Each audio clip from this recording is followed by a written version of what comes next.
Welcome to Drive the Daf, clear, structured explanation of the daily Daf in 20 minutes. You can even follow in the car.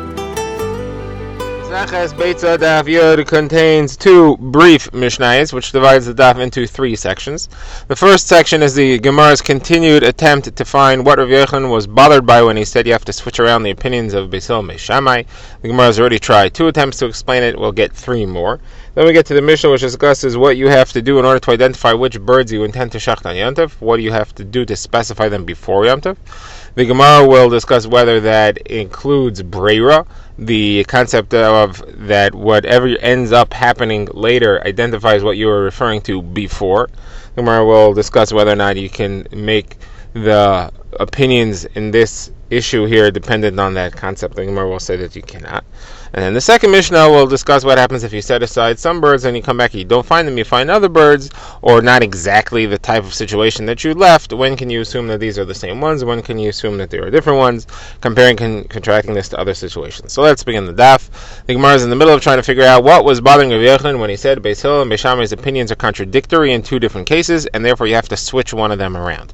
Now we know one of the sides that are bothering him, and we're not sure what the other one is. Now, the one that we've seen is that there's a Mishnah that says there's a machlokas between Beis Hillel and Beis Shammai. What happens if you want to slaughter a bird or a chaya and you have to cover its blood, and therefore you need dirt, and you don't have dirt? So in order to dig up the dirt, you would have to violate an Isser Derabanan, either muktzah or a potential gzeira, that you may crush the dirt. And Beis Hillel and Beis Shammai argue, what should you do? Beis Shammai says you're allowed to shecht.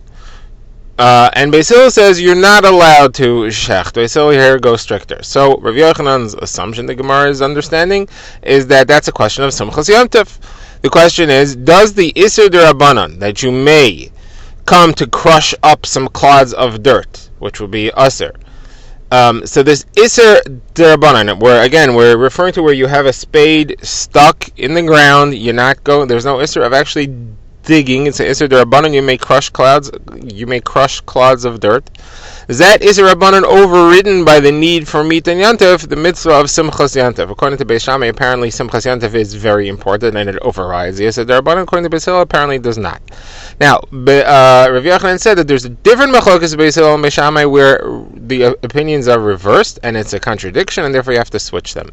Somewhere else, you have Beis Hillel saying that Simchas Yom Tov overrides a potential Isser Derabanan, and Beis Shammai says Simchas Yom Tov does not override. And the question is, what is that case? Where do you see Beis Hillel and Beis Shammai saying that where Beis Hillel is lenient and Beis Shammai is strict, and you have to switch it? So we've already tried two attempts. The Gemara now is going to try three more. The first attempt is that it's referring to whether or not you're allowed to use a big block of wood as a chopping board for chopping up meat. This big block of wood is generally used for grinding grain.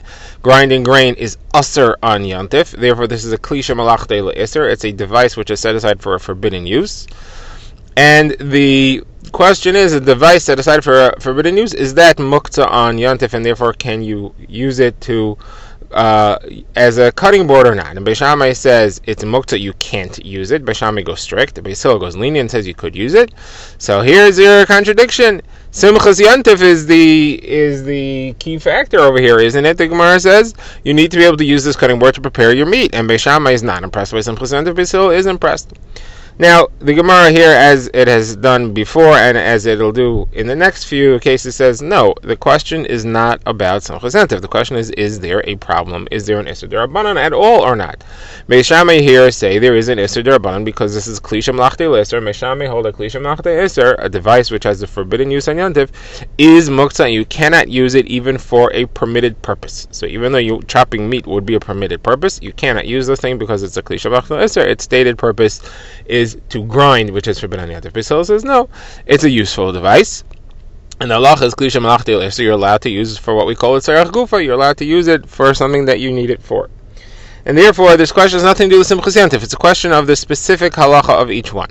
And as a matter of fact, the question in the case of the dirt to cover the blood is also not a Simchas Yom Tov issue. It's a question of, are we concerned that you're going to come to break up clods of dirt or not? The Beis Shammai is not concerned. Beis Hillel is concerned. So none of this is about Simchas Yom Tov, and that's not the problem. So Moshe has another attempt. The Gemara says maybe it's a Mishnah where we've seen the question of, are you allowed to spread a hide, a skin of a freshly slaughtered animal on Yontif? Are you allowed to spread it out so that people will step on it? Now, spreading it out so that people will step on it begins the tanning process, and it prevents it from spoiling. The other issue that's involved in this brisa is, are you allowed to pick it up from the ground? There the question is it muktzah? And muktzah depends on whether it has meat on it. If it has a concise of meat on it, then it's not muktzah. You're allowed to pick it up for sure. However, it doesn't have concise of meat, then it would potentially be muktzah. Now, in these cases, Beitzah Daf says it's asur. You can't put it down, it's muktzah. You can't pick it up, it's muktzah. Beitzah Hillel says no, it's permitted. And the Gemara understands Beitzah Hillel's reasoning is because Simchas Yontif, if you do not allow people to spread out the hide so it'll be preserved, and you don't allow them to pick it up in order to preserve it, they won't shecht it, they won't have meat. It'll disturb Simchas Yontif. And therefore, this is again a question of Simchas Yontif. Beitzah Hillel goes leniently, as opposed to in our case, with the covering the dirt, using the dirt to cover the blood, where Beitzah Hillel is less concerned about Simchas Yontif, and they go strictly. So maybe this is the contradiction. The Gemara says no. Again, that's not the contradiction. The issue over here has nothing to do with Simchas Yontif. The issue is there any concern or not? And is there an isser or not? And the question there is there a function to a fresh hide? According to Beitzah Hillel, there is a function. You could use it to kneel on. You could use it as a rug. It still works as a rug, even though it's not preserved, and therefore it's not muktzah. According to Beis Shammai, it is muktzah. And again, the core of the issue here is not Simchas Yontif, and has nothing to do with any contradiction to the case of using the dirt to cover the blood in order to be able to shecht. So the Gemara brings its last case, and here the Gemara will satisfy and say that there is a contradiction according to one opinion. There is a contradiction Beitzah Hillel against Beitzah Hillel. There's no contradiction Beis Shammai against Beis Shammai, but there is a contradiction Beitzah Hillel against Beitzah Hillel. Then the Gemara will offer a possibility that there is no contradiction to that. What's this case? This third and final, this is actually the fifth if you count yesterday's daf. This fifth and final case is the question, are you allowed to take the shutters out of the windows of a store on Yontif? Now the halakha is you're allowed to buy and sell on Yontif as long as you don't exchange money and you don't fix a price. Which would mean obviously the seller has to trust you. And as a matter of fact, it was important to Chazal that you should be able to buy and sell, because if you need spices or food or something in order for your Simchas Yontif, we want you to be able to buy and sell. So now the stores had a shutter in the window and in the front door, and that shutter, to take it off the window or put it on the window, is a question of binyan. It's being built into the building, it's being attached to the building. It's a question of binyan, which is an isser potentially, and you're allowed to do that or not. Now, on this, are you allowed to take the shutters out of the windows? So Beitzah Hillel says you're allowed to, and the issue is clearly because of Simchas Yontif. Even though it would be an isser derabanan to take it off, it's not real binyan, it just appears to be binyan. Even though it would be an isser derabanan to take it off, Beitzah Hillel says no, Simchas Yontif overrides it. Now that clearly, the Gemara says, contradicts what Beitzah Hillel says in the case of the using the dirt to cover the blood, because over there he does not say that Simchas Yontif overrides the Yisr, and here he says Simchas Yontif does override the Yisr, so that's a contradiction. Now in Beis Shammai there's no contradiction, because Beis Shammai simply holds that Simchas Yontif never overrides the Yisr, therefore in this case there is no heter. You cannot take the shutters in and out of the window because of Simchas Yontif. That doesn't help you.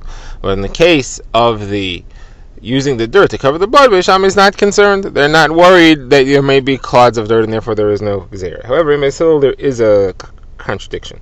Now the Gemara seems pleased with this, but then the Gemara says there's another way of answering this, where you don't have to switch the opinions. Meaning Rabbi Yochanan felt this was a justified reason to switch the opinion, but the Gemara says there could be another reason you don't have to switch the opinion, and that I could say that Beitzah Hillel really hold all along that there is no heter of Simchas Yontif, not here and not in the case of the blood. Therefore, in the case of the blood, they say that it is asur. Over here, though, they hold that there's no problem, because they hold ein binyanu stira b'kelim, meaning we're talking about where the storefronts were not buildings. The storefronts were movable, large crates or things that you could stand in, and to put the shutter in and out of that would be a question of building in a kli. That's a machlokas which we've seen across Shas, in Mesachas Shabbos very often. Is there a question of building in a large kli? And on that, Beitzah Hillel says here that there's no problem and therefore you're allowed to, but not because Simchas Yontif overrides the Isser at all. We now begin the next Mishnah, which discusses what happens when somebody wants to take pigeons from his pigeon coop on Yontif in order to shecht, he has to decide which pigeons he wants to use beforehand. Before Yontif, he has to set aside which pigeons he wants to use. So the question of the Mishnah is, what does he have to do to identify which pigeons they are?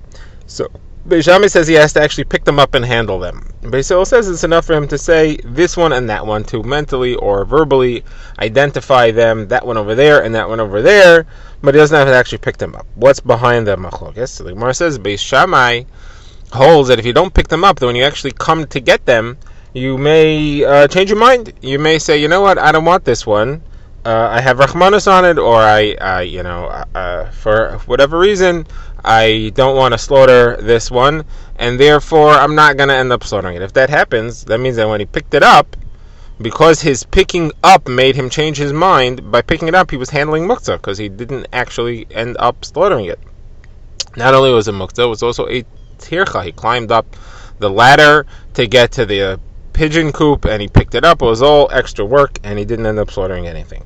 Now, if, however, he sets it aside beforehand, then he's already identified, he's picked it up, he's handled it, he's actually touched it, he's not going to change his mind when he comes back the next day to pick it up then. Apparently, the handling of it brings people to change their minds as to whether or not they want to slaughter it. Now, Beis Hillel is not concerned for that. Beis Hillel says just identify which one it is.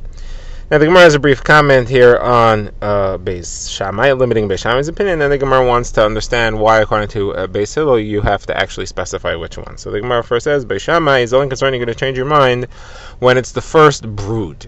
Now, Rashi explains that a pigeon usually gives birth to a new hatchling every single month during the reproductive season. That's the summer months, and the first brood people sometimes keep so that the chicks can keep the mother's company, but the later ones are all slaughtered. So the first ones, if he decides to slaughter them, when he goes and picks them up, he may change his mind and say, you know what, I'm going to leave them. But the later ones, they're all mentally, but from the moment they're hatched, he's all thinking about them as food and set aside for slaughter, so there's no possibility that he's going to change his mind. Okay, now the Gemara wants to know, in Beis Hillel, why does he have to specify this one and that one? Why doesn't he just say, I'm going to take some birds from this pigeon coop, and that's what I'm going to use? And now, when he comes and takes them, the next day, the ones he took are obviously the ones he set aside. This is using a principle called breira, which is that you can identify something non-specifically, and then later when it actually comes to fruition, which ones you were referring to, we say you were referring to that all along. So here also, he should be able to come and stand there and say, I'm going to take two from here. He's referring to two specific ones. We don't know which two because he didn't specify, but when he comes and gets them, it turns out that those are the ones he was specifically referring to. Why does he have to actually identify which exact ones? The Gemara says, perhaps you'll tell me that Beis Hillel does not hold of breira. So the Gemara is going to prove Beis Hillel does hold of breira, and then the Gemara will give two answers. Either reject the proof and Beis Hillel does not hold of breira, or give a different reason why here you have to identify them. So where do you see that Beis Hillel hold of the concept of breira? So the Gemara says it's a brisa in Hilchos Tumah. The halacha is that if you have a mace, a dead corpse or a piece of a corpse inside a room, it's matame everything in the room. What about the doorways? What about the part of the door where it's under the lintel, under the top of the door frame? So it's not technically under the same roof as the house. And the door itself is between the doorway and the house, so it's blocked by the door. So what's halacha there? Same applies to a window, a large window that's 4 tefachim by 4 tefachim. It's in some extent under the same roof, and some extent not under the same roof. So there the halacha is as follows: whichever doorway or window the dead is going to be carried out through, that is considered to be part of the house, and any kli that's in that doorway also becomes tamei through tumas oel, just like everything inside the house, inside the room itself, becomes tamei tumas oel, that is tumah that goes up to the roof and spreads around everything within it. So it's very important for us to know which doorway or window is this mace going to be carried out through. So as long as all the doors are shut, we don't know. All the doors are equal, you haven't set aside any of them, we don't know. Therefore, all the kelim that are in any other doorways are tamei. Now, should you go and open one of the doorways, then that is the doorway through which the mace will be carried out. all the other doorways are now tahar. Any kli that's put in them from henceforth on is definitely not going to become tameh. Retroactively, possibly what was there is not tameh either. We'll discuss that in a minute. Now, the question between Beis Hillel and Beis Shammai is what happens when he doesn't actually open a doorway. He just mentally or verbally says, I'm going to take the mace out through that doorway over there. So here you have a machlokas between Beis Hillel and Beis Shammai. When is that effective? We know that if he did that before the person actually died, that you have somebody in a hospital room or a hospital house, and he's about to die. So you say, listen, when he dies, I'm going to carry him out through that doorway. Then clearly that doorway has been identified, and only a kli which is in that doorway is tameh. A kli which is in the other doorways are not tameh, and this is assuming all the doors are shut. Now, what happens though if he gives that designation after the person died? Is that enough to make this the doorway through which the mace will be carried? Or are all the doorways still possibilities that the mace will be carried through them, and therefore they are all still tameh and metame any kli which is with any of those doorways? This is machlokas Beis Hillel and Beis Shammai. Beis Hillel says only that doorway is tameh, even though the person died already.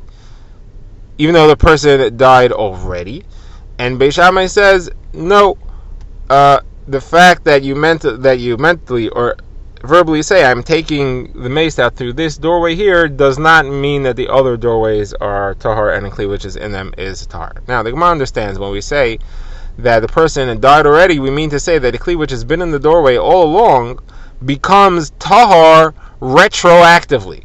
Why? So the Gemara understands as follows. According to Beis Hillel, from the minute I say that I want to take out the mace through this doorway, I'm revealing that this was the doorway that the mace was going to go out through all along. I didn't know it, but all along the mace was going to go out through this doorway. That means that all the other doorways were really tahar. They were not the doorway that the mace was going to go through. Therefore, any kli which is in any of the other doorways is now revealed that it's been tahar all along. The same thing could apply in the first case of the Mishnah when I open the door. It's now revealed that all the other kalim have been tahar all along because the mace was never going to go out through those doors. That's breira.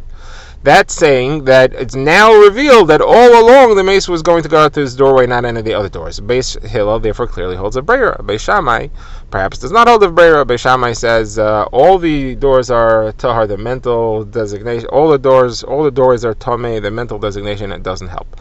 But you do see here that Beis Shammai, that Beis Hillel at least holds of breira, and therefore in our case of the birds, you should also hold of breira, and you shouldn't have to specify which birds they are. So the Gemara says, first of all, this doesn't necessarily prove that Beis Hillel holds of breira at all. It could be when we say that this doorway, you intend to bring the mace out through, is tameh, we're only meaning from now onward. That is to say as follows: any kli which you put there now is any kli which you are going to put in a doorway now, and this doorway will be tameh, and the other doorways will be tahar, because now it's clear which doorway is tahar and which doorway is tameh. You've already said which one you want the mace to go through.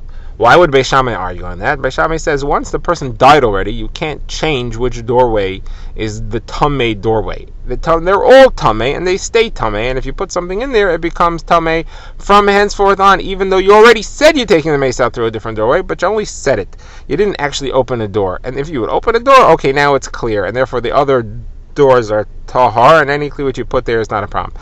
But if you just mentally or verbally say, I'm going to take the mace out through this doorway, it doesn't matahar the other doorways. Anything which you put there now becomes tameh going forward. That's what Beis Hillel argues on. But to say that retroactively it's revealed that all along the mace was going to come through this doorway, Beis Hillel don't say that. That would be breira, and Beis Hillel actually don't hold of breira, and that's not what's being said here. Okay, now the Gemara's other explanation is to say that there's a different reason that Beis Hillel holds you have to actually say this one and that one. And that's because we're afraid when you actually come to take them, if you didn't specify which ones, you're just coming to decide which ones. You know what you're going to do? Pick one up, put it down. No, not this one. Let me try that one. Let me feel this one. I'm looking for the fattest and the juiciest one. In the meantime, you're touching a lot of muktzah birds and doing a lot of tircha that you're not allowed to do. You're only allowed to pick up the two that you're going to take in the end. The breira only applies to the two you're going to end up taking. Those are the ones which you set aside before Yontif, the ones which you end up walking out with. But all the ones that you're picking up and putting down beforehand, you have no right to do that. You have no heter to do that. Therefore, you have to specify in advance before Yontif this one and that one. The Gemara says, but how does that help though? Because you may still pick it up and put it down and change your mind. You may decide you want a different one that's fatter. So the Gemara says no, because when you know exactly which ones you have to take, you're not going to look at the other ones, you're not going to pick them up, you're not going to have anything to do with them. You know you're taking these ones. If they're skinny, they're skinny. Too bad on you. The Gemara has a slightly different twist to this, and that's that you may become upset with all of them and say, I don't want any of these birds. They're all too skinny. That's only going to happen if you can check through all of them and say, oh, they're all skinny. If, however, you only have two to check, so okay, these are the two I chose, or however many it is. I'm not going to start looking at the other ones. I'm not going to get frustrated at the entire flock and say, oh, I don't want these. They're all skinny. Because you've already chosen two, and as far as you know, the other ones might be fat. You're not getting involved with that.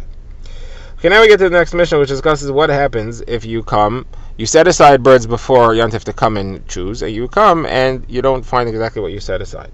So a couple of cases here in the Mishnah. First of all, what if the ones you find are a different color? You set aside black ones, and you come to these white ones. You set aside white ones, you come to these black ones. The Mishnah says these are definitely not the ones you set aside, and therefore you can't use these. You have no heter to use these. They're not the ones that you set aside.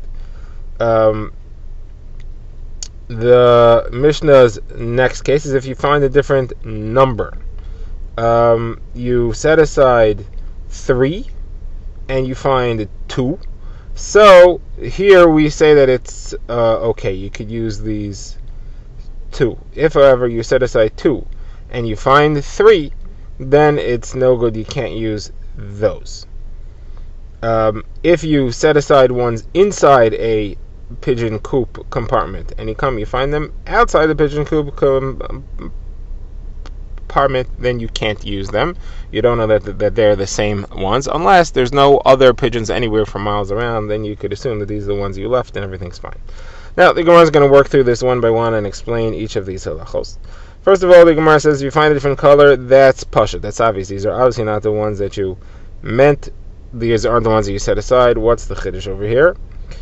So the Gemara says no. The case is where you had a pigeon coop and there are multiple rooms in the coop, and you had black pigeons in some of them and white pigeons in other ones, and you came and you found that they switched.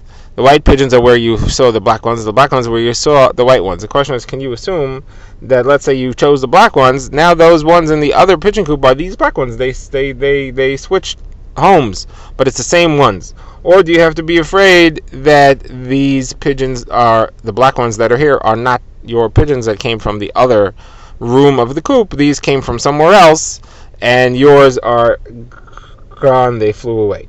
So the Mishnah is teaching me you have to assume that these are from somewhere else and they flew away. So Umar says, 1 second, this is relative to a machakas we have called Rov and Karav. Machakas and Machakas Baba Basra. If you're not sure where something came from, do you assume it came from the closest option, or do you assume it came from the majority option? That's this case here. You're trying to figure out these black pigeons that I see here. Are these the ones from next door? Or are these the ones that flew in from somewhere else where there are many, many more black pigeons than here next door? And we're saying you have to be concerned that it came from far away. That would seem to imply, like the opinion of Rabbi Chanina, that you say that it comes from the majority pigeons out there, even though they're further away. The majority ones are not the ones you set aside, as opposed to the 2 that were next door that were closer. That's not necessarily proving that that's the case. It could be that this is a type of pigeon coop that has a lot of space outside for pigeons to congregate that don't live inside. They don't congregate there, but they can't move in because there are other pigeons in residence, but they do hang out outside on the porch, as it were, on the beam, the board that's outside, and therefore they are just as close as the ones that are next door. And therefore you have to assume that that these 2 black ones that moved in are one of those and not the 2 that you set aside, because the white ones vacated their hole, and then these 2 black guys who were outside moved in. These black pigeons moved in there, and they're not the ones that were next door, and you cannot just assume that they're the ones that you set aside over here. Now, if you left 2 and you found 3, so the Gemara says either your 2 are gone and this is a whole new set of 3, in which case it's for sure usher, or your 2 are still here, but one of these is not yours, because something came here for sure and you don't know which one it is. The Rashi explains the cases where you can't tell, you don't recognize them, and therefore you can't use any of them, because whichever one you pick up might be one of the ones you did not set aside, and therefore it's muktzah to you. Now, if, however, as the Mishnah says further, you set aside 3 and you find that there are 2 there, So the Gemara says you're allowed to use them because you could assume that the one just flew away, and these two that are still here are the two that were here before. You do not have to be afraid that the entire set of 3 packed out at once, and this is a new set of 2 that came. The Gemara now wants to say this is very similar to a different machlokas we had between Rebbe and the Chachamim about Meiser Sheni money. The Gemara wants to say perhaps this Mishnah only goes like one of those 2 opinions. What's that machlokas? So that machlokas is what happens if you leave Meiser Sheni money and you come back and you find a different amount. Can you assume that some of that Meiser Sheni money or all of it is still there and something was added or taken away from it? Or do you assume the entire box was emptied and this is new money instead of it? Very similar to our case where the question is, do you assume that all the pigeons are gone and these are new ones, or do you assume that the ones that are left are still there? So there are 2 cases there. One is where it increased, just like here, and one is where it decreased. So if you left 100 zuz, that is, you left a money of Meiser Sheni money, and of course the halachas has to be taken to Yerushalayim and used to buy food which will be eaten there, or korbanos which will be eaten there. So if you left 1 money, came back, you found 2 money, so what's the halach over here? So according to Rebbe, you assume your original money is here, and somebody added a money to it. Now you end up having a mixture of chulin and Meiser Sheni, regular non-consecrated and consecrated money. What you have to do is to take a mana out and say if this is you have to take the better mana out and say if this is the original Meiser Sheni, fine. If not, then the kedusha should transfer from the original to here. Now the Chachamim disagree and they say no, nobody's going to add chulin money to his pre-existing Meiser Sheni money, and therefore you could assume that this was all new money. Your original money was gone. You spent it, you moved it, you sent it out, and you forgot. But this is not any of that, because nobody's going to put chulin and Meiser Sheni money together, and therefore you could assume that this is all new money. Now the opposite case is where you left 200 and came you find 100. So Rabbi says again, okay, you had 200 here before, you took out 100, and now you have 100 left. And again, the Chachamim say, no. Nobody takes part of his Meiser Sheni money and leaves the rest behind. If you're going to Yerushalayim to spend your Meiser Sheni money, you take it all. So here, this must be new money, and therefore you could assume that it's all chulin. So, that would seem to say that our Mishnah, where we said that the halacha is that you assume the birds that are still left here are the ones that were here originally. That's like Rebbe, not like the Rabbanan who would say, no, these are all new money, so they should say that these are all new birds as well. So Gemara says, no, not necessarily. It's different, because birds walk, and therefore the Rabbanan could agree that some of the birds walked away. The concept, the idea that they say that nobody takes part of their Meiser Sheni money and leaves the others behind, does not apply here. Now, that was the answer given by Rav Yochanan and Rav Elazar. The Gemara has a problem. Why do these both say that answer? Rav Yochanan and Rav Elazar have a different machlokes as to what exactly the Beitzah about the Meiser Sheni money was discussing. And according to one of them, at least, you shouldn't have a problem and shouldn't need to say this answer. What's their machlokes? Their machlokes is how many purses are the money in? Are we talking about where all the 200 was in one purse, or are we talking about where it was in 2 separate purses? Now, if it's in one purse, of course, it's more likely that if you came and you found a different amount in there, the entire original purse is gone, and this is a new purse. And therefore, according to one of them, the Gemara doesn't know which one, that would not be a machlokes. If there's only one purse, when it was left, where you had 200 in one purse, you come back and you find in that one purse is only 100, everybody would agree that this is new money, and therefore that's not involved in this machlokes at all. Only machlokes is where it was 2 purses, each one holding 100. You come back, you find only one purse with 100. Do you assume this is the same? This is one of those 2 that was here before, or is this a new one and those 2 are both gone? That's where this is machlokes. Going to the other version, in that the other opinion, in that case, everybody would agree that it's assumed to be the same one that was here before. The only machlokes is where it was one purse and some of the money is gone from within the purse. That's where there's a machlokes whether or not you could assume that this is the same one and 100 was taken out, or do you have to assume this is new ones. Now, our case of the birds is like 2 purses, because the birds are 2 separate things and they could separate from each other. They could easily be separated from each other. You don't have to take out of the purse, take a money out of the purse. You don't have to take one bird out of some combination with the other bird. You just pick one up and walk away with it. Just like with the purse, you just pick one up and walk away with it. So therefore, According to the opinion that says that the machlokas is in the case where there's two purses, so here it should be dependent on the same machlokas. You understand why you have to give me a new answer that the birds could just walk away and the money doesn't walk away. You hope. But according to the opinion that says the machlokas is not in that case, machlokas is only in the case where there was one purse, but there's two purses. Everybody agrees, so then our Mishnah, there's no reason why we should have to come up with reasons that our Mishnah is different than that Mishnah, because the case of two purses is just like our Mishnah, and that's not a case of a machlokas. So what's the issue? So Gemara answers that we're not really talking about either of those two cases here. We're not talking about one purse or two purses. When we say two purses, we mean an in-between case. We mean that there's two purses, but they're tied to each other. And therefore, to some extent, you would want to pick them up together, and to some extent you could take one without the other. It's not clearly in either case. That's what we're comparing to the case of the birds over here, because we're also talking about where the birds are tied to each other. And therefore the Gemara wants to know, is this going to be the same machlokas or not? And the Gemara answers no, because the two birds that are tied to each other, since they walk, they may break the string and separate from each other, and somebody will just pick one up and take it, and their Rabbanan would agree to that. In the case of the purses, though, they don't walk away from each other, they won't break the string, and therefore if one of them is gone, you assume the entire pair is gone, and this is a new pair that was put here.